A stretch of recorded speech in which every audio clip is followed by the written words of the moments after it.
تمہیں لوگوں کی امامت کے لیے دنیا میں بھیجا ہے۔ اے نوجوان مسلم، کبھی یہ تدبر بھی کیا تو نے؟ وہ کون سا گردو ہے جس کا ہے تو ایک ٹوٹا ہوا تارا؟ تو نے کبھی سوچا ہے تو کیا ہے؟ پتہ ہے تجھے؟ روزی کماؤ، روٹی کماؤ، اور اب تو بہت سارے لوگ جھوٹ کی دنیا میں زندہ ہیں، جھوٹ بولتے ہیں اپنے آپ کے ساتھ بھی، دائیں بائیں فراڈ کر رہے ہیں اپنی ذات کے ساتھ، خول بنا لیا اس میں بند ہو گئے، باہر ہی نہیں نکل۔ اپنے ملک کی سوچو، اپنی بات کرو۔ علامہ اقبال نے پتہ کیا کہا تھا؟ اقبال نے، یہ سنو، جو لوگ کہتے ہیں پہلے پاکستان، برما کے مسلمان بعد میں، کشمیر کے مسلمان پہلے سنو اقبال کیا کہتے ہیں۔ اقبال کہنے لگے ان تازہ خداؤں میں بڑا سب سے وطن ہے۔ ان تازہ خداؤں میں بڑا کون ہے؟ وطن کی محبت ایمان کا حصہ، اس میں شک نہیں، لیکن اگر اسلام سے پہلے وطن آ گیا تو اقبال کہتے ہیں ان تازہ خداؤں میں بڑا سب سے وطن ہے، اور جو پیرہن اس کا ہے وہ مذہب کا کفن ہے۔ فرماتے ہیں جو وطن اوڑھ لیتا ہے اس نے اپنے مذہب کو دفن کر دیا۔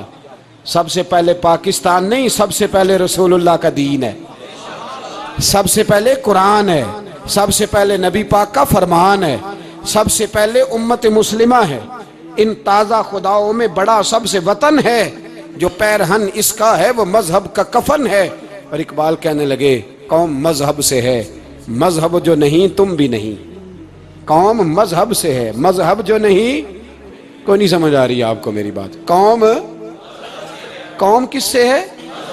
پاکستانی ہونے سے، پنجابی ہونے سے، سندھی بلوچی پٹھان ہونے سے نہ، قوم مذہب سے ہے، اور مذہب جو نہیں تم بھی نہیں۔ یہ کیسے ہو سکتا ہے کہ مذہب نہ ہو اور بندہ زندہ رہے؟ یہ کیسے ہو سکتا ہے بھائی؟ کافر نے اصل میں جاگ ہی نہیں رہا، میں جاگتا ہی نہیں، میں جیب کی سوچتا ہوں، مسجد کی سوچتا ہوں، خانقاہ کی سوچتا ہوں، مدرسے کی سوچتا ہوں، دکان کی، سارا دن تو اس چکر میں لگا رہتا ہوں لوگوں کو ثابت کرنے میں کہ میں صحیح ہوں باقی غلط ہیں۔ میں تو اپنی ذات کے خول سے اٹھ ہی نہیں رہا، اور مجھے یہ اندازہ ہی نہیں کہ لیبیا سارا کٹ گیا، مصر کے ٹکڑے ٹکڑے ہو گئے، مجھے پتہ ہی نہیں کہ شام، جس کے بارے میں میرے نبی پاک علیہ السلام نے فرمایا مکے اور مدینے کے بعد اللہ نے سب سے زیادہ برکتیں ملک کے شام میں رکھی ہیں، اور حضور نے فرمایا جس نے ہجرت کرنی ہو وہ شام جائے۔ اتنا اعلیٰ ملک سارا کٹ گیا، 4,000 ہزار لوگ ایک دن میں قتل ہو گئے، پر میرا گھر آباد ہے نا، کوئی حرج نہیں، وہ کٹتے ہیں تو وہ دور ہیں، کٹتے رہیں۔ فلسطین میں ہمارے ہاں معراج کی محفلیں بڑی جم کے ہوتی ہیں، سارے لوگ پڑھتے ہیں سبحان الذی اسری بعبدہ لیلا من المسجد الحرام الی المسجد الاقصی۔ انہیں پوچھو روز قرآن مجید میں مسجد اقصی کا نام لینے والو، تو مسجد اقصی کہتے ہو تو تمہیں اللہ کتنی نیکیاں عطا کرتا ہے، بتاؤ تو صحیح مسجد اقصی کدھر ہے؟ مرنے کو دل ہی نہیں مسلمان۔ میرے نبی پاک صلی اللہ علیہ وسلم نے فرمایا جس کے دل میں کبھی شہادت کی آرزو پیدا نہیں ہوئی، اس کے سینے میں دھڑکنے والا دل مومن کا ہے ہی نہیں، وہ تو منافق ہے۔ جو کبھی دین کے رستے میں شہید ہونے کو، میرے بھائیوں دین کو بڑی ضرورت ہے، بڑی ضرورت ہے، بڑی۔ اے خاصان رسول وقت دعا ہے امت پہ تیری آ کے، عجب وقت پڑا ہے۔ وہ دین جو بڑی شان سے نکلا تھا وطن سے، پردیس میں وہ آج غریب الغربا ہے۔ فریاد ہے اے کشتی امت کے نگہباں، بیڑا یہ تباہی کے قریب آن لگا ہے۔ اور ایک شاعر قلم توڑ گیا، کہنے لگا تجھ سے فریاد ہے اے گنبد خضرا والے، تجھ سے فریاد ہے اے گنبد خضرا والے، کعبے والوں کو ستاتے ہیں کلیسا والے۔ تجھ سے فریاد اے گنبد خضرا۔ اپنے اندر دین کا درد پیدا کرو، ذوق پیدا کرو، مسلمان بن کے جینا سیکھو۔ جب کوئی برادری پوچھے تو کہو میں محمدی ہوتا ہوں، میں مصطفی ہوتا ہوں، میں رسول اللہ کا غلام ہوتا ہوں، میں پہلے مسلمان ہوں باقی کچھ بعد میں ہوں۔ خدا را اپنے گھر میں پردہ کراؤ، خدا را رزق حلال کھاؤ، اگر پردے نہ ہوں رزق حلال نہ ہو تو جذبہ جہاد پیدا نہیں ہوتا۔ خدا را اپنے اندر انقلاب برپا کرو، دین کے لیے جینا سیکھو۔ دین بڑا تڑپتا ہے، دین بڑا روتا ہے۔ رسول اللہ آج تجارت کرنے والے ملتے ہیں، آج سیاست کرنے والے ملتے ہیں، دین والے نہیں ملتے، دین کے درد والے نہیں ملتے۔ اپیل ہے آپ سے، آج رات 2 نفل پڑھ کے اور کچھ نہ ہو سکے تو مسلمانوں کے لیے دعا ضرور کر دینا، ان کے لیے دعا ضرور کر دینا، اپنے آپ کو بیدار کرو، بیدار کرو۔ بھئی ہم تو آج تک اس لیے ڈر رہے ہیں کہ ہمارا چہرہ ہی نبی پاک جیسا نہیں بن سکا، تو داڑھی رکھنے میں بھی ہم ڈرتے ہیں، نمازی بننے، مسجد آباد کرنے میں، مسلمان کہلانے میں بھی تک خوف ہے۔ تو بتلاؤ نا، اس سے آگے بات کب چلے گی؟ جہاد کی بات تو بڑی آگے جا کے ہے۔ بدل جاؤ، رسول اللہ کا غلام بن کے جینا سیکھو، نبی پاک صلی اللہ علیہ وسلم کی غلامی کا پٹا اپنے گلے میں ڈالو۔ یہی امام حسین کی سوچ ہے، یہی امام علی مقام کا پیغام ہے، اس کو کبھی فراموش نہ کرنا۔ امام حسین ہمیں بتا گئے، سارا کچھ لٹ جائے پر دین کے اندر کوئی نقص واقعہ نہ ہونے پائے، کوئی شرابی، کوئی بے ایمان، کوئی لٹیرا کبھی اس کے سپورٹر نہ بننا۔ ہمیشہ وہ کسی شاعر نے کہا تھا، ہم سے نہ رقم ہوں گے قصیدے یزید کے۔ کسی نے کہا، کسی ظالم نے میری سپورٹ کر، میری بات کر، تو اس نے کہا ہم سے نہ رقم ہوں گے قصیدے یزید کے، کیونکہ ہم لوگ تو حسین کے سیرت نگار ہیں، ہم لوگ تو حسین کے سیرت نگار ہیں۔ یہ محرم کے جو دن ہے، یہ انقلاب کے دن ہے، رونے پیٹنے کے نہیں، انقلاب کے دن، جذبوں کی بیداری کے دن، ظلم کی آنکھوں میں آنکھیں ڈالنے کا جذبہ پیدا کرنے کے دن۔ اس کو اسی رنگ میں لو۔ اے خالق کائنات، اپنے محبوب کی امت پہ رحم فرما اور اپنے فضل سے ہمیں دلوں میں جذبہ جہاد اور شوق شہادت عطا فرما۔ میں بہت ساری باتیں دل میں لے کے آیا تھا جو آپ سے کرنی تھی، پر یہ لفظ ہیں کہ ٹوٹتے ہی جا رہے ہیں۔ بات ہے کہ سمت کا تعین ہی نہیں ہو پا رہا۔ میرے بھائی، میں تو کبھی کبھی سوچتا ہوں، لگتا ہے رب بھی ناراض ہو گیا ہے اور ہمیں منانے کا طریقہ بھی بھول گیا ہے۔ نہ ہماری مسجدوں میں تہجد پڑھی جاتی ہے، نہ کسی کو نماز توبہ یاد رہی، نہ کوئی استسقاء والا ہے، کوئی نہیں۔ جو پیر صاحب کے پاس جا کے بیٹھتا ہے تھپکی دیتے ہیں، کہتے ہیں جا تیرا کام ہو جائے گا، موج کر۔ کبھی نہیں کو کہتا توبہ بھی کر، استغفار بھی پڑھ، یہ داڑھی پوری کر، دین رسول اللہ کا اس کی طرف تو توجہ کر۔ کوئی تبلیغ ہی نہیں کرتا، سارے پھوکا پھاکی پہ لگ گئے ہیں۔ کوئی خیال ہی نہیں آ رہا کسی شخص کو کہ ہماری تباہیوں کا سبب کیا ہے۔ علاقہ تک قبرص فتح ہوا، تمام لوگ نعرے لگا رہے ہیں۔ حضرت ابو ذر غفاری کونے میں بیٹھ کے رونے لگ گئے۔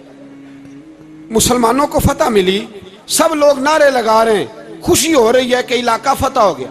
حضرت ابو ذر غفاری رونے لگے اور تڑپ کے روئے۔ لوگوں نے کہا ابو ذر کیوں روتے ہو؟ آپ فرمانے لگے یہ لوگ برسوں سے قابض تھے اس شہر پر، یہ جن لوگوں سے آج ہم نے لیا ہے یہ برسوں سے، دل کے کانوں سے کھل سننے والی بات ہے۔ فرمانے لگے یہ برسوں سے قابض تھے، انہوں نے اللہ کی نافرمانی کی ہے تو آج علاقہ ان کے ہاتھوں سے نکل گیا ہے۔ میں رو اس لیے رہا ہوں کہ خدایا کہیں ہم سے بھی نافرمانی نہ ہو اور یہ ہمارے ہاتھوں سے بھی نہ نکل جائے۔ شام نکل نہیں گیا ہمارے ہاتھوں سے، لیبیا نکل گیا، مصر نکل گیا، عراق نکل گیا، افغانستان نکل گیا، اور اگر دیکھو تو بالواسطہ بلا واسطہ ہر جگہ کافر کا ڈیرا۔ وہ رو رہے ہیں، کہتے ہیں جب قوم اللہ کی نافرمانی کرتی ہے تو علاقے نکل جاتے، تڑپ رہے ہیں۔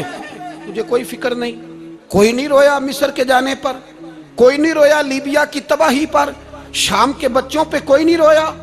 ہم لوگ یہاں عید مناتے رہے، عید پر لوگ نئے کپڑے لیتے رہے اور برما کے مسلمانوں کو کفن تک نصیب نہ ہوا۔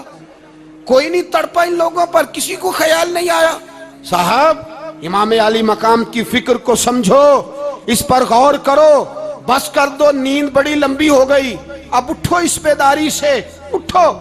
جب قومیں نافرمانی کرتی ہیں تو ملک چھن جاتے ہیں، اور کافر باری باری کر کے باریاں لگا رہا ہے، باری باری تمہیں کئی دفعہ دھمکیاں دے چکا ہے، وہ تمہارا نمبر کئی دفعہ لگا چکا ہے۔ اب خواب غفلت سے اٹھ جاؤ، آگ پیروں تک آ گئی ہے، ایسا نہ ہو جلا ڈالے سارا کچھ۔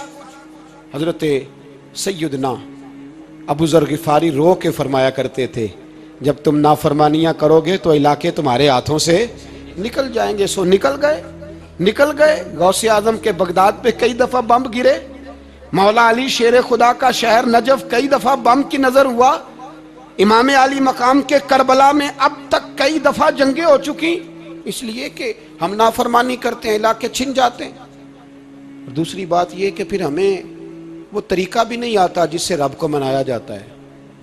آپ یقین کریں مسلمان پہ ایک 5 وقت کی نماز ہے، وہ بھی بوجھ ہے.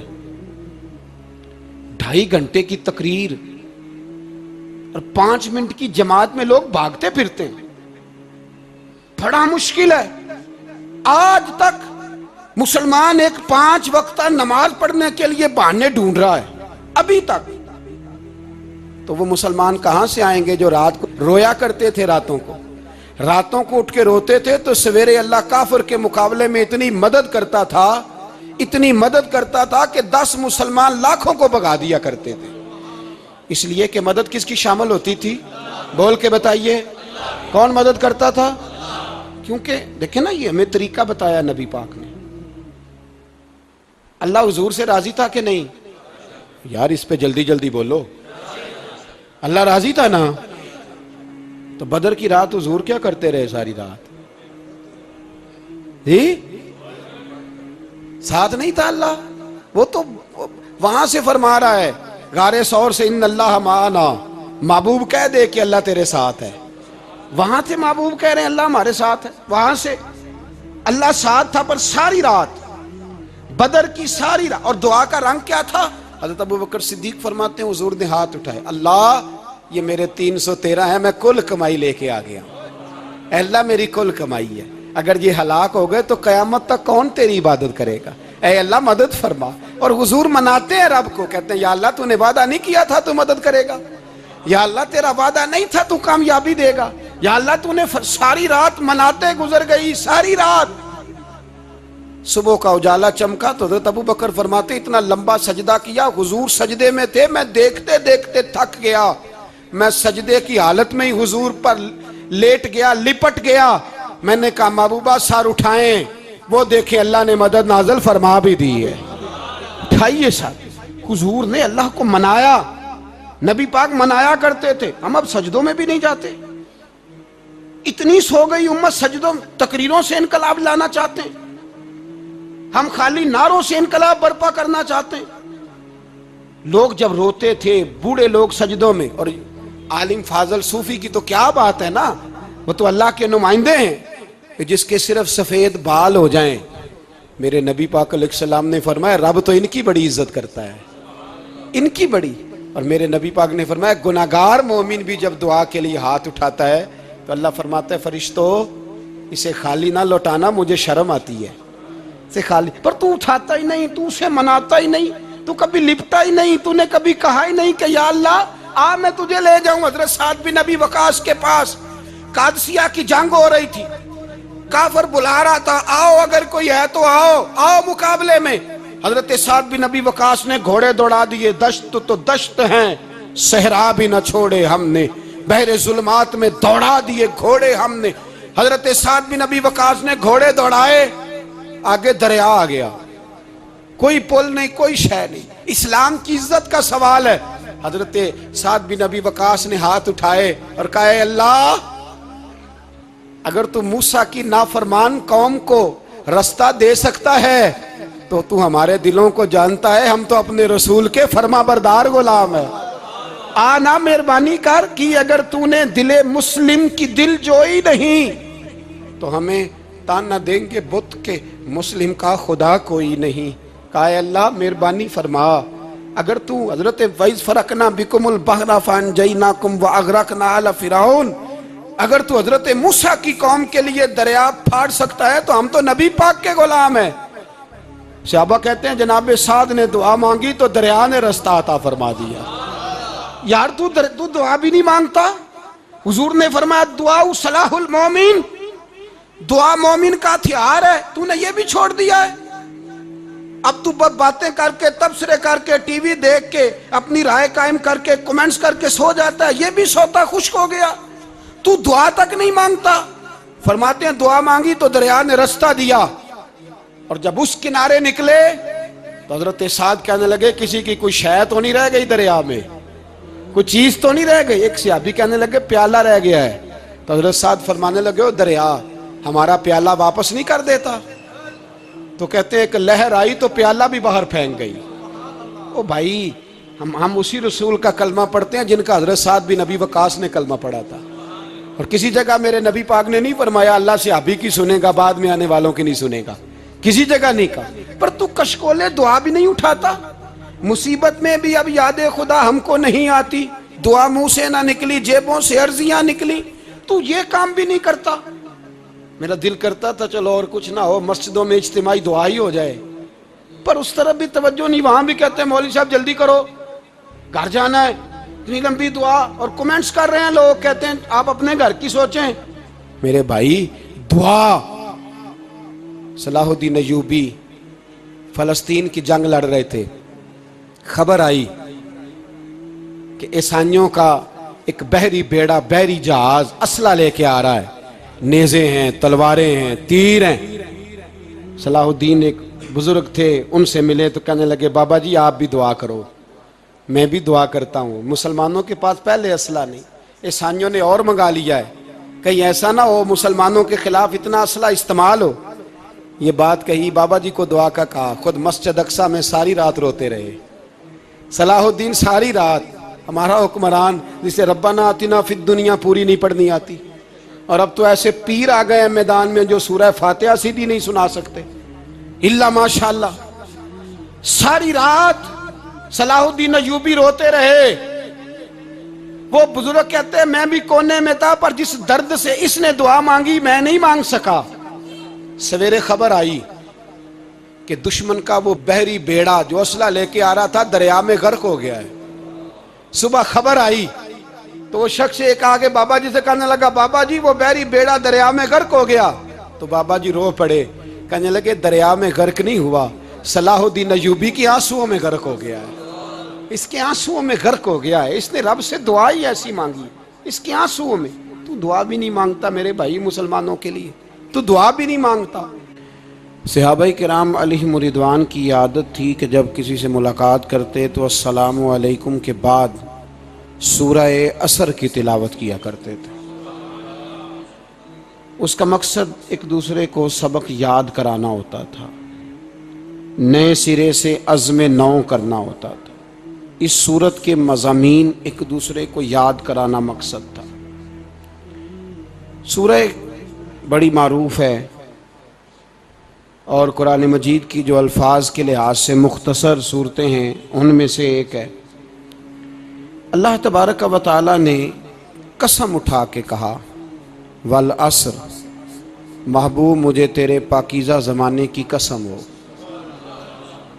محبوب تیرے خوبصورت وقار والے خلوص والے پاکیزہ بھائی چارے والے تیرے زمانے کی مجھے قسم ہو، ان الانسان لفی خسر، بے شک انسان نقصان میں ہے۔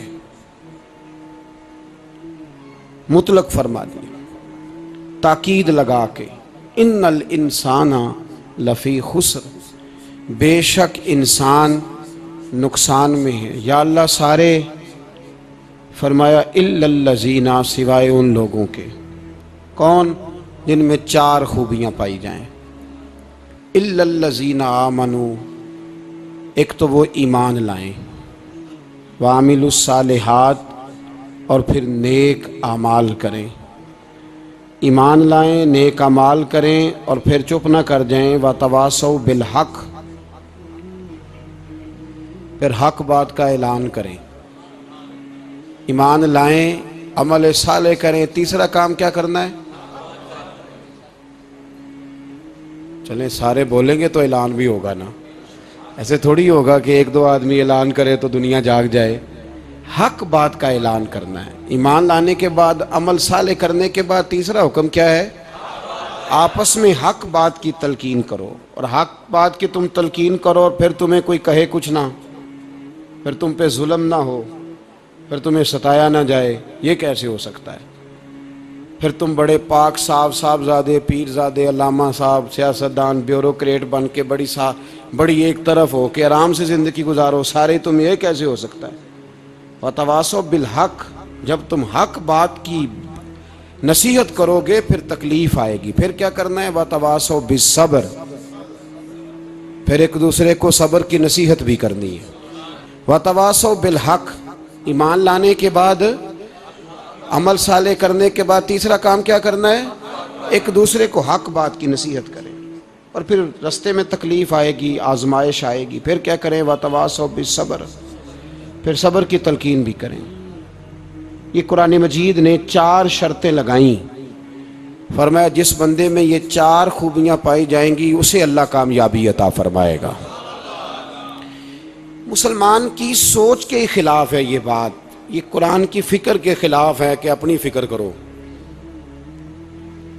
برما کے لیے، کشمیر کے لیے، فلسطین کے لیے بات نہ کرو، اپنی فکر کرو۔ یہ قرآن کی سوچ کے خلاف ہے، یہ قرآن کے پیغام کے خلاف ہے، اس لیے کہ اگر صرف اپنی بات ہوتی تو آمنو اور عاملوا الصالحات پہ بات ختم ہو گئی ہوتی، پھر بات آگے نہ چلتی۔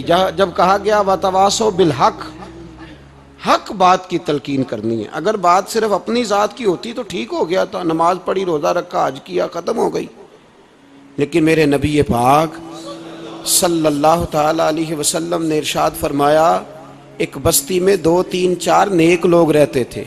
میرے پیارے کریم رسول فرماتے ہیں 3 4 بڑے پرہیزگار، متقی، صاف ستھرے صوفی صاحب، درویش صاحب، علامہ صاحب، بڑے جو کہتے تھے بالکل جی میں کوئی بات نہیں کرتا، کسی بادشاہ کو نہیں چھیڑتا، میں تو بس لوگوں کو اللہ اللہ بتاتا ہوں، میرا کوئی تعلق نہیں، کوئی مرے کوئی جیے، بڑے نیک صاف ستھرے پرہیزگار۔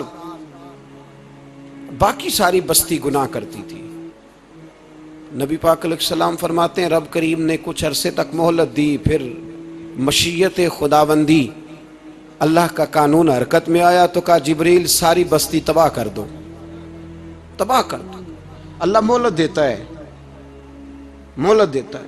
ہم لوگ سمجھتے ہیں نہیں ہماری سیاسی چالیں صحیح چل رہی ہیں، اللہ مہلت دیتا ہے۔ رب کریم نے فرمایا جبریل انہیں تباہ کر دو، تو حضرت جبریل امین علیہ السلام نے عرض کی مولا وہاں تو تیرے 3 4 بڑے نیک بندے بھی رہتے ہیں، بڑے پرہیزگار، سچ بولنے والے، دیانتداری والے، حاجی صاحب، نمازی صاحب، صوفی صاحب، پیر صاحب، بڑے خوبصورت، ان کا کیا کریں؟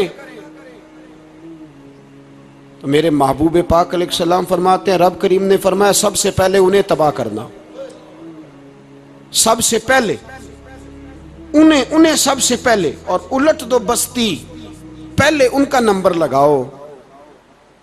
یا اللہ ان کی کیا غلطی ہے؟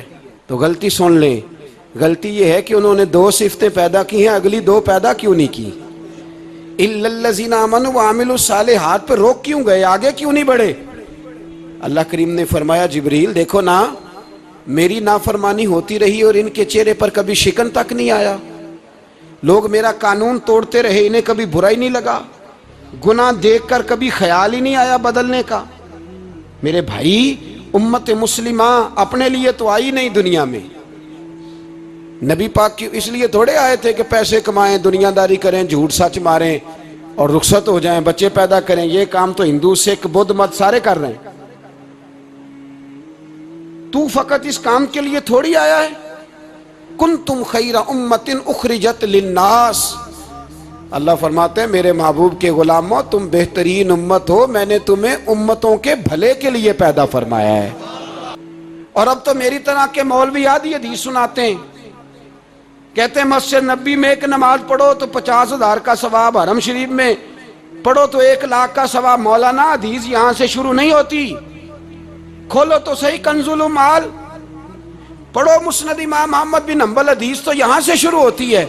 میرے نبی پاک نے فرمایا مسجد اقصی میں جس نے ایک نماز پڑھی 25,000 کا ثواب، اور میری مسجد میں جس نے ایک نماز پڑھی 50,000 کا ثواب، اور اللہ کے گھر بیت اللہ جس نے پڑھی 1,00,000 کا ثواب۔ مسجد اقصی کا تو ذکر ہی چھوڑ گیا ہے، کیوں؟ وہ مسجد جس کی طرف منہ کر کے 15 سال میرے نبی پاک نے نماز ادا کی، کس نے؟ بولیے گا 15 سال تک 2 ہجری میں 13 سال مکے میں، 2 سال مدینے میں، مسجد اقصی کی طرف جدھر منہ کر کے تیرے اور میرے رسول نماز پڑھتے رہے، آج وہ مسجد یہودی کے قبضے میں ہے۔ کئی جمعے تالا رہتا ہے، وہاں نماز نہیں پڑھنے دی جاتی۔ مجھے کیا لگے اس بات سے، میری مسجد میں تھوڑی لگا ہوا ہے۔ ایسی ہوا چلی ہے کہ ہر شخص سوچتا ہے تمام شہر جلے بس ایک میرا گھر نہ جلے۔ بھائی یہ وہ دور ہے جس دور میں ذرا سی بھی کسی شخص کو تکلیف ہوتی ہے تو عالمی میڈیا پہ بات جاتی ہے، موبائل جیبوں میں فوراً تصویریں کیش ہوتی ہیں۔ میں اور آپ، ہمارا اس قوم سے تعلق ہے جس قوم کے بچے کٹ گئے، ذبح ہو گئے، عورتوں کے پستان کاٹ کے برما کے بدھوں نے ان کے کباب بنا کے کھا لیے، چھوٹے چھوٹے بچوں کی لاشیں انہوں نے لٹکا ڈالی۔ اور یہاں میں حکومت کی کیا بات کروں، یہاں کسی سیاستدان کو مکھی کاٹ جائے تو ہمارے پھٹے آباد ہو جاتے ہیں بحث کرنے کے لیے۔ ہمارے اپنے لوگ، عام آدمی نہیں بات کرتا، عام آدمی نہیں نکلتا، عام شخص کو فکر ختم ہو گئی۔ وہاں میری بھائی سب سے بڑھ کر بہترین مسجد کے خطیب امام حسین تھے۔ مسجد نبی سے بڑی بھی کوئی مسجد ہوگی جس ممبر پر رسول پاک بیٹھ کے خطبہ دیا کرتے تھے؟ اور میرے مصطفیٰ کے آستانے سے بڑا بھی کوئی آستانہ ہوگا جس کی سجادگی امام حسین کے پاس تھی؟ کہتے ہیں ہمارا کیا تعلق، ہمیں کیا لگے، جو مرضی ہوتا پھرے۔ امام علی مقام آرام سے مسجد نبی میں بیٹھے تھے، زمانہ پوری دنیا سے جاتا تھا، ہاتھ چومتا تھا، قدموں میں بیٹھتا تھا۔ اتنے بڑی عظمت والی بھی کوئی شخصیت ہوگی جس کے رگوں میں رسول اللہ کا خون دوڑتا ہے، جسے حضور اپنی زبان مبارک اس طرح وہ چوسا کرتے تھے جیسے عرب کے لوگ پیاس کے عالم میں کھجور چوسا کرتے تھے۔ اتنا بڑا بھی کچھ شخص تھا، لیکن جب دین پہ کڑا وقت آیا تو حسین نے مسجد کی خطابت نہیں بچائی، آستانہ نہیں بچایا۔ امام علی مقام نے کہا کوفہ لٹتا ہے تو لٹتا رہے، دمشق میں فساد ہوتا ہے تو ہوتا رہے، وہ ملک شام کی بچیاں رو رہی ہیں تو روتی رہیں کہ ہم پہ یزید قابض ہو گیا، میری مسجد آباد ہے، کافی ہے نا۔ امام حسین نکلے اور نکل کے کہنے لگے جنت البقیع والی جگہ پہ کھڑے ہو کہ یا رسول اللہ میں جا رہا ہوں، میں جا رہا ہوں اور آپ کے لیے جا رہا ہوں، اس لیے کہ مجھے اس شام کو بچانا ہے جس شام میں رسول اللہ کا کلمہ پڑھنے والے لوگ بستے ہیں۔ مجھے کوفہ، دمشق، مصر کے لوگوں کو بچانا ہے۔ نانا تیرے کرم کے خزینے کی خیر ہو، میں جا رہا ہوں تیرے مدینے کی خیر ہو۔ نکل کھڑے ہوئے امام علی مقام، میدان میں نکلے، کس کے خلاف؟ بولے کون تھا؟ یزید مسلمان تھا، اس وقت تک تو سب نے مسلمان لکھا ہے، جس نے کافر کہا شہادت امام حسین کے بعد کہا۔ جرم کیا تھا؟ میری گردن جھک جاتی ہے جب میں یہ بات کرتا ہوں، ایمانداری سے کہہ رہا ہوں، جوش خطابت نہیں، میری گردن جھکتی ہے جب میں یہ لفظ ادا کرتا ہوں۔ امام علی مقام اس شخص کے خلاف نکلے، سارے خطبے امام حسین کے پڑھ کے دیکھو۔ امام حسین نے فرمایا یزید شرابی ہے۔ شرابی مسلمانوں کا حکمران ہو سکتا؟ آپ نہ بولیں بے شک، پر بات تو سچی ہے نا۔ امام حسین نے فرمایا شرابی کو ووٹ دیا جا سکتا؟ فرمایا رنڈیوں کا ناچ دیکھتا ہے جو مجرے دیکھے، جو رنڈیوں کے ناچ دیکھے وہ مسلمانوں کا حکمران ہو سکتا؟ امام حسین میدان میں نکلے اور 18 سال کے علی اکبر سے لے کر 6 مہینے کا علی اصغر دے دیا، لیکن شرابی کو برداشت، بے حیا کو برداشت تو میں کیسے کرتے؟ دوستی قاتل سے بھی، مقتول سے یارانہ بھی، اپنی جیب سے فلیکسیں چھپوا کے ظالموں، جابروں، بدماشوں کو ووٹ دیتے ہو۔ امام حسین کو تیری دیگ کی ضرورت ہے جو تو 10 محرم پہ پکاتا ہے، چاولوں کی ضرورت ہے جو تو نے 9 محرم کو پکائے، ان کو اس بریانی کی عادت تھی جو تو نے پکائی ہے۔ میرے گھر میں فلاں MNA MPA صاحب آ گئے تھے، امام حسین کے گھر کے اندر یزید نے پیغام بھیجا، اس نے کہا جیسے کہو گے کر لوں گا، جتنے پیسے کہو گے دے دوں گا، جتنی مسجدیں کہو گے بنوا دوں گا، جتنے ادارے کہو گے تعمیر ہو جائے، مجھے نہ چھیڑو۔ آپ نے فرمایا نا، مسجد مدرسے اس وقت آباد رہتے ہیں جب حکمران صحیح ہوتے ہیں، اور جب حکومتیں غلط ہوتی ہیں تو پھر مساجد آباد۔ پھر مدارس کی آبادکاری ہو ہی نہیں سکتی. میں دین میں نیا رکھنا کھول دوں. امام علی مقام کھڑے ہوئے پر میں کیا کروں؟ حکومت کیا کروں؟ حکومت سے کیا کہوں؟ اگر میری ملت کے اپنے جوان کے موبائل میں رنڈیوں کا ناچ ہو تو 10 محرم کو تو امام حسین کربلا میں تڑپ جاتے ہوں گے. اگر 9-10 محرم کو جو نکلا امام علی مقام کی بات کرنے کے لیے وہ نوجوان اگر سگریٹ کا، شراب کا، بدماشی کا عادی ہو تو حضرت علی اصغر کہیں گے نا میری قربانی کا کیا بنا؟ وہ تو نکلے تھے عریانی اور فحاشی کے خلاف. اور اگر ملت کا جوان روز چوک میں کھڑے ہو کے لڑکیوں کو تاڑتا ہو تو حضرت علی اکبر تو اپنی قبر میں روتے ہوں گے کہ یہ اس قوم کے لیے جان دے دی جو آج یزیدی طریقوں پہ عمل کر رہی ہے، جو ساری رات گند دیکھ کے سوتی ہے، جو ساری رات بے حیائی، فحاشی اور عریانی میں لگی رہتی ہے. ان لوگوں کے لیے جان دے دی. اتنا ظلم ان شہیدوں کے ساتھ. اور 10 محرم کو دیگ پکا کے کہتا ہے میں امام حسین کا ماننے والا ہوں، میں امام علی مقام سے پیار کرنے والا ہوں. نہ بھائی، نہ دو رنگی چھوڑ کے یک رنگ ہو جا، سراسر موم ہو جا یا سنگ ہو جا. امت مسلمہ کو بیدار ہونا پڑے گا.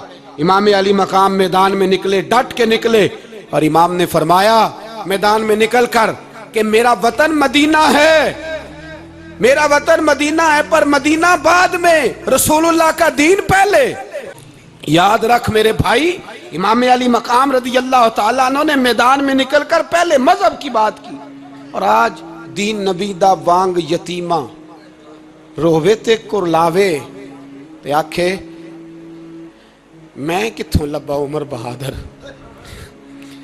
میں کتھوں لبا عمر بہادر جیڑا مینوں سینے لاوے. معصوم بچے، معصوم. آج تک کدھر ہے تمہارا اقوام متحدہ؟ بلاؤ نا اسے. بھیک مانگتے پھرتے ہو کافروں سے، بھیک مانگتے ہو. بچہ شام کو گھر نہ آئے تو ماں دروازے پہ نظر لگا کہتی بیٹے ٹائم پہ آ جایا کر، مجھے نیند نہیں آتی. وقت پہ. برما کی اس ماں سے بھی جا کے پوچھو جس کا بچہ پلٹ کے آئے کوئی نہیں، آیا ہی نہیں، اس سے بھی پوچھو. بچے نے آدھی رات کو روٹی مانگ لی تو فالج زدہ ماں، اس کو فالج تھا، وہ رینگتی ہوئی اٹھی اور اس نے اپنے لال کو روٹی پکا کے دی. باپ کہتا رہا چل چھوڑ، سو جا بیٹے تیری اماں. اس نے کہا نہیں مجھے نیند نہیں آتی، بیٹا بھوکا ہے. اس ماں سے بھی کبھی پوچھ، اس ماں سے جو بنگلہ دیش کے خیمے میں بیٹھی ہے تو BBC لندن کا رپورٹر کہتا ہے کہ تیری خواہش کیا ہے؟ کہتی کوئی بھی نہیں، چلو 2 دن کے بعد ہی صحیح میرے بیٹے کو ایک روٹی دے جایا کرو. روٹی مانگتا ہے مجھ سے، میں کدھر سے لاؤں؟ یہ لوارث قوم ہے. میں حکمران سے جا کے بات کروں جب میرا اپنا نمازی مسلمان کہتا ہے پہلے پاکستان کے بچے تو پال لو. میرے بھائی تجھے خبر ہی نہیں. یہ تو جانا تو کبھی گنبد خضرا پہ تو میرے مصطفیٰ نے فرمایا من ازا مسلم فقط ازانی. فرمایا جب میرا مسلمان تکلیف میں ہوتا ہے تو میں گنبد میں تکلیف میں ہوتا ہوں. مجھے درد ہوتا ہے، مجھے اذیت ہوتی ہے. پوچھ جا کے محبوب پاک سے. میرے عزیز کسی کو غم ہی نہیں ان لوگوں کا، کسی کو پرواہ ہی نہیں، کچھ سوچتا ہی نہیں ان کے بارے میں. میں اپنے گھر میں مست ہوں، آپ اپنے گھر میں مست ہیں. میرے رسول اللہ کی امت لٹ گئی ساری، جگہ جگہ تباہی. 1 انچ دھرتی پر زمین ایسی نہیں جو کافر کی ہو اور خون بہتا ہو. ایک ریمن ڈیوس امریکی کتا یہاں بند تھا مسلمانوں کے قتل میں. انہیں اپنی قوم کی اتنی فکر تھی وہ راتوں رات چھڑا کے لے گئے. لیکن میری اور تیری بہن عافیہ صدیقیہ سالوں سے بند ہے. تڑپ کے پوچھا ہے مسلمانوں نے کہ اس کی غلطی تو بتاؤ، اس کا قصور نہیں پر وہ بند ہے. کوئی نہیں بات کرنے والا، کوئی نہیں.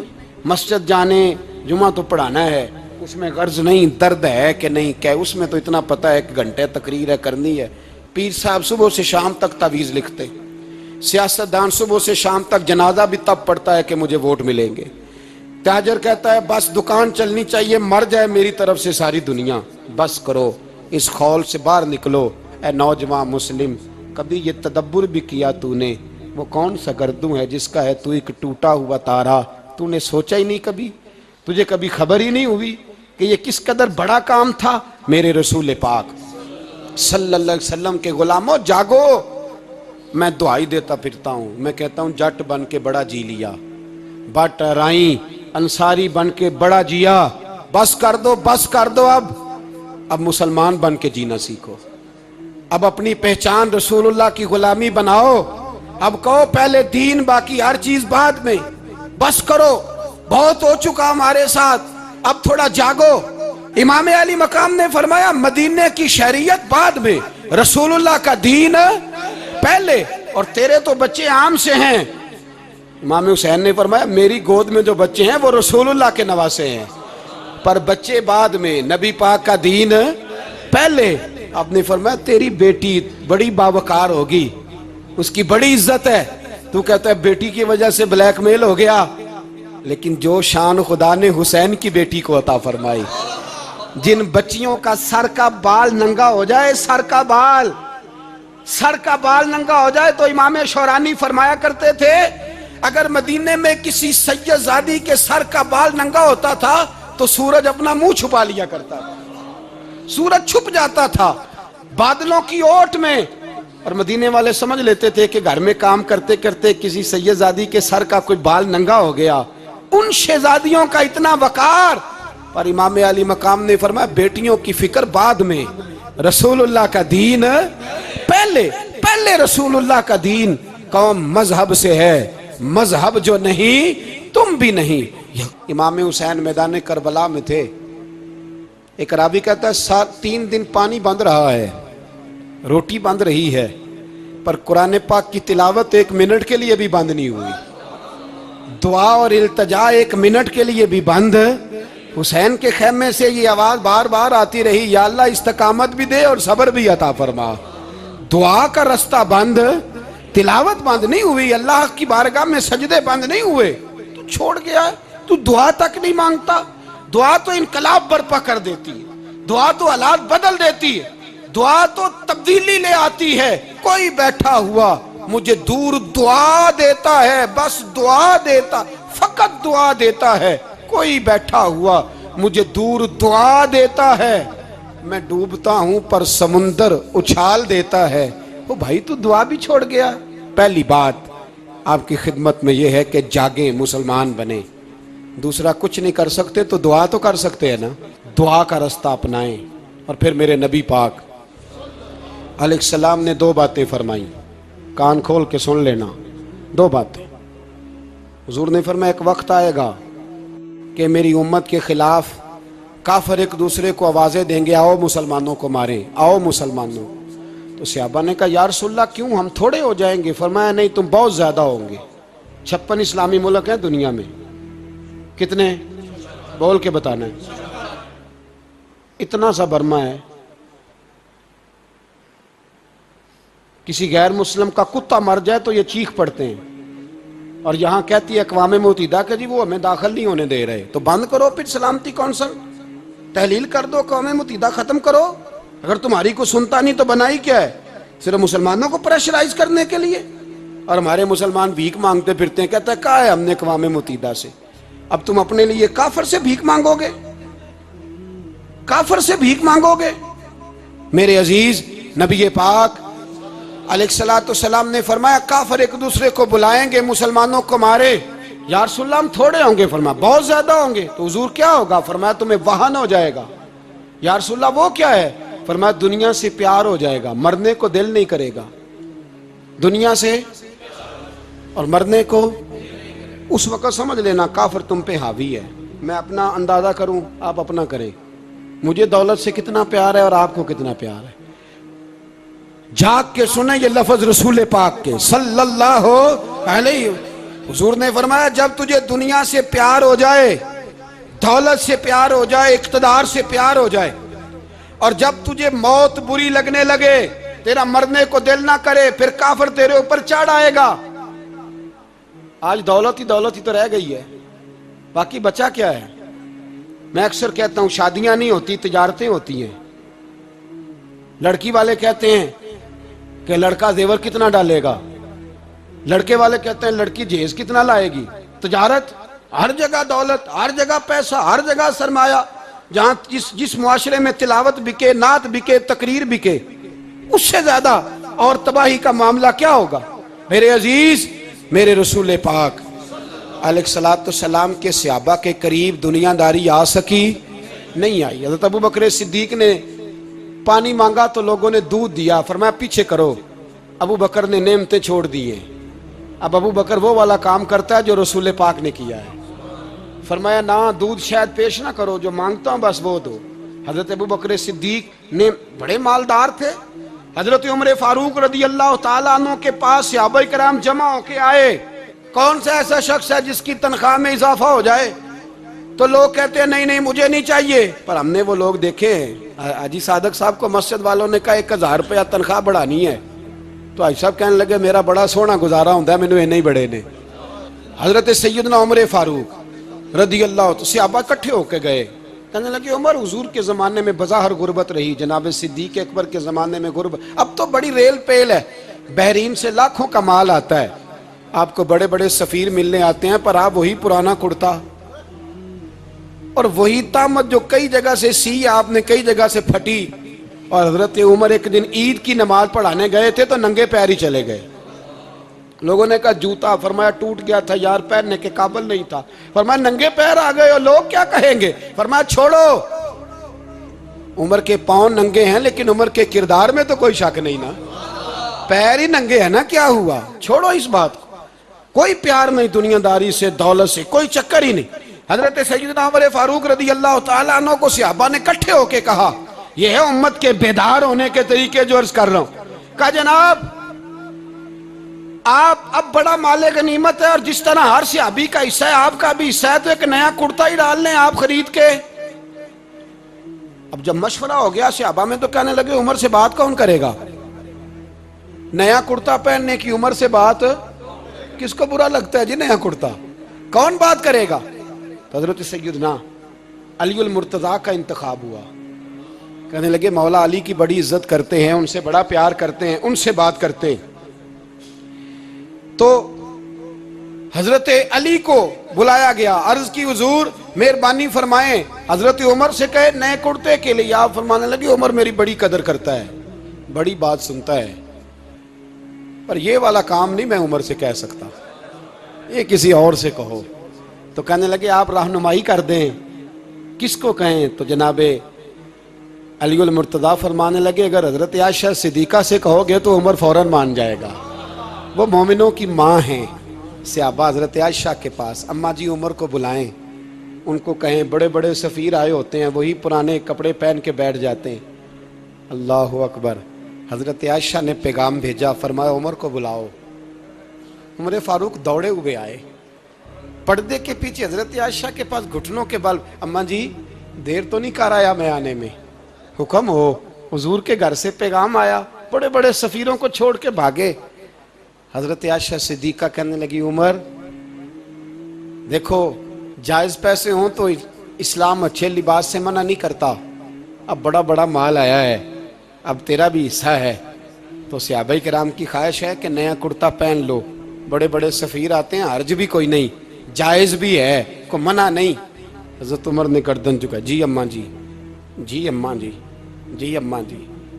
حضرت عائشہ کہتی ہیں بات ختم ہوئی، عمر نے گردن اٹھائی تو عمر کی داڑھی آنسوؤں سے بھری ہوئی، کہتی ہے مجھے کہنے لگے اماں جی میں تو صرف مسجد میں دیکھا کرتا تھا، آپ تو مصطفیٰ کو دن رات دیکھتی تھیں، جس طرح کے کرتے آمنہ کے لال نے پہنے ہیں مجھے بھی پہنا دو، میں تیار ہوں، میں پہن لوں گا، میں تیار ہوں، پر جس طرح کے میرے نبی نے پہنے۔ حضرت عائشہ کہتی ہے میں پھوٹ کے روئی، میرا پلو آنسوؤں سے بھر گیا۔ فرماتی ہیں میں عمر کی بات سنتی گئی تو میرا پلو آنسوؤں سے، میں نے کہا عمر تو جا، تو ٹھیک ہے۔ فرماتی ہے عمر فاروق سلام کر کے اٹھے، امیر المومنین چلے گئے، اس کونے میں صحابہ چھپے ہوئے تھے، وہ آئے، کہا اماں جی کیا بات ہوئی؟ تو میں پھر رو پڑی۔ میں نے کہا کیا بتاؤں، تمہیں پرانے کرتے نظر آتے ہیں، اسے محمد عربی کے جلوے نظر آتے ہیں، اسے رسول اللہ کا رنگ نظر آتا ہے، اسے وہ غلامی نظر آتی ہے۔ عمر کو دنیا سے پیار اور دنیا سے پیار نہیں تھا، دعا پتہ کیا تھی؟ یوں جھولی اٹھا کے اللہ مرزقنا شہادتن فی سبیلک وجعل موت فی بلد حبیبک، اللہ عمر کو بسترے والی موت نہ دینا، موت شہادت کی دینا، پر میں میدان میں جا کے نہیں مرنا چاہتا، مجھے رسول اللہ کے شہر میں موت چاہیے، باہر جا کے نہیں، یہی میدان لگے مدینے میں، یہی موت آئے، اسباب بنا، میں مدینہ بھی نہیں چھوڑنا چاہتا۔ وہ بھائی ان لوگوں کو نہیں پیار تھا۔ جناب صدیق اکبر کا وصال ہوا تو زہر کے اثر سے، وہ جو آپ کو زہر لگا تھا، بعض مفسرین نے لکھا ہے کبھی کبھی وہ جو سانپ نے ڈسا تھا تو کبھی کبھی اس کا اثر آتا تھا، بس اللہ نے شہادت دینی تھی کبھی کبھی، ورنہ تو بڑی شفائیں تھیں۔ حضرت عمر شہید، حضرت عثمان، جناب علی، امام حسن، امام حسین، علی اکبر، علی اصغر، حضرت عباس، حضرت سعد بن معاذ، حضرت امیر حمزہ، مصعب بن عمیر۔ میرے محبوب نے تو لسٹ بنائی شہیدوں کی، لسٹ بنائی شہیدوں کی، شہادت سے پیار کیا رسول اللہ صلی اللہ علیہ وسلم کے غلاموں نے، پیار کیا شہادت سے، اسی لیے تو کافر اٹھ نہیں سکا کہ شہادت سے حضرت سعد بن معاذ رضی اللہ تعالیٰ عنہ کو زخم لگ گیا، جنگ سے زندہ آ گئے لیکن زخم ہے، رو کے کہنے لگے محبوبہ سارے شہید ہو گئے، میں ایسے ہی رہ گیا۔ حضور نے فرمایا نہیں، رب تجھے بھی شہادت کی موت ہی عطا فرمائے گا۔ اسی زخم میں پردہ ہو گیا۔ میرے بھائی حضرت عمر بن جموح رضی اللہ تعالیٰ عنہ 4 بیٹے لے کے احد کے میدان میں آئے، کہا محبوبہ میرے 4 ہی تھے، میں سارے لے آیا ہوں، سارے ہی قبول ہیں؟ فرمایا ٹھیک ہے۔ پھر خود بھی زرہ پہن لی، ایک ٹانگ سے لنگڑے تھے، ٹانگ چھوٹی تھی۔ حضور نے فرمایا تو نے کیوں لباس پہن لیا ہے؟ کہا حضور میں نے بھی تو جہاد پہ جانا ہے نا۔ تو حضور نے فرمایا تیرے 4 بیٹے جو جا رہے ہیں، تو کہا یا رسول اللہ کیا لنگڑے جنت میں نہیں جا سکتے؟ حضور لنگڑے اللہ کو قبول نہیں، میں نہیں جا سکتا۔ تو میرے نبی پاک صلی اللہ علیہ وسلم نے فرمایا نہیں، جنت تو تیرا انتظار کر رہی ہے۔ کہا حضور پھر میں بھی جاؤں گا، بچے جائیں گے تو میں بھی جاؤں گا۔ ایک بی بی احد کے دن 3 سال کا بچہ لے کے گھر سے نکلی، بیبیوں کو کہتی ہے میرا خامد بھی بدر میں شہید ہوا، بھائی بھی اور باپ بھی، آج حضور نے پھر بلایا ہے، دل کرتا تھا کوئی جوان بیٹا ہوتا تو میں پیش کرتی، پر اب میرے پاس یہ 3 سال کا ہی ہے۔ بچہ لیا مدینے میں مسجد نبوی میں، حضرت بلال سے کہنے لگی 2 منٹ حضور کا دیدار چاہیے۔ نبی پاک آئے، کیسے آئی ہو؟ کہنے لگی محبوبہ میں شہید کی بیٹی، شہید کی بہن، شہید کی بیوہ ہوں، میرے پاس اب جوان تو کوئی نہیں، یہ 3 سال کا ہی ہے۔ حضور نے مسکرا کے فرمایا یہ کرے گا کیا؟ کرے گا؟ کہنے لگی حضور سنا ہے اسلحہ تھوڑا ہے، ڈھال کی ضرورت ہے، لوہے کی ڈھال ہوتی تھی، جب تلوار آتی تھی تو آگے کی جاتی تھی۔ کہا محبوبہ میرا شہید کی اماں بننے کو بڑا دل کرتا ہے، یہ میرا 3 سال کا لے جاؤ، جب تیر آپ کی طرف آیا تو میرا بیٹا آگے کر دینا، یہ ڈھال کا کام تو دے گا نا۔